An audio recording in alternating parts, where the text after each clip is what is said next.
સુરતમાં વધુ એક અંગદાન થયું છે। સુરતના પુણા ગામમાં રહેતા બ્રેન્ડેડ જાહેર થયેલા રત્ન કલાકારના લીવર, બંને કિડની, એક હાથનું દાન અને બંને ચક્ષુ દાન કરવામાં આવ્યા છે, જેના થકી કુલ 6 લોકોને નવજીવન મળશે।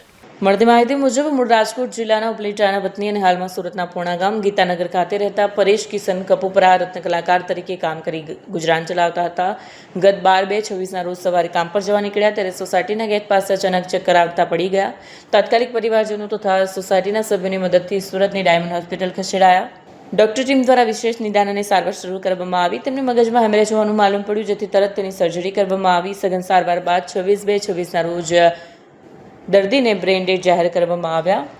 બ્રેન્ડેડ જાહેર થતાં જ doctor Haresh Pagada administrate diamond hospital દ્વારા જીવનદીપ ઓર્ગન ડોનેશન ફાઉન્ડેશન ટ્રસ્ટના વિપુલ તળાવિયાનો સંપર્ક કરવામાં આવ્યો। પીએમ ગોંડલિયા, જસવીન કુંજડિયા સહિત ટીમ જીવનદીપ દ્વારા પરિવારજનોને અંગદાન અંગે સંપૂર્ણ માર્ગદર્શન આપ્યું અને પરિવારે અંગદાનની સંમતિ આપી। પરિવારના સભ્યોની સંમતિ મળતા તેઓનું સોટોમાં રજીસ્ટ્રેશન પ્રક્રિયા શરૂ કરવામાં આવી, જે અંતર્ગત આઈકેડીઆરસી હોસ્પિટલ અમદાવાદ દ્વારા લીવર અને બંને કિડની સ્વીકારવામાં આવ્યા। એક હાથનું દાન કિરણ હોસ્પિટલ સુરત તેમજ લોકદ્રષ્ટિ ચક્ષુ બેંક દ્વારા અને બંને ચક્ષુઓનું દાન સ્વીકારવામાં આવ્યું। પરેશભાઈ કપૂપરા અંગદાનથી કુલ 6 દર્દીઓને નવજીવન મળશે। જીવનદીપ ઓર્ગન ડોનેશન ફાઉન્ડેશન ટ્રસ્ટમાં આ 30મું અંગદાન સફળતાપૂર્વક પૂર્ણ કરવામાં આવ્યું છે। Vipul Talaviya, Jivandeep organ donation foundation Surat.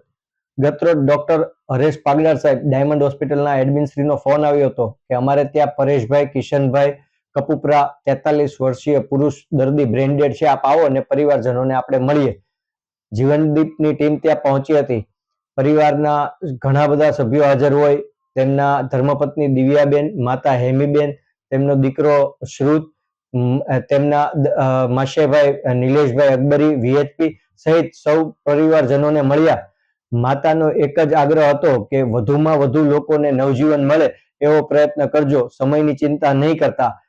આવા ઉમદા વિચાર સાથે કુલ 6 લોકોને નવજીવન મળ્યું છે।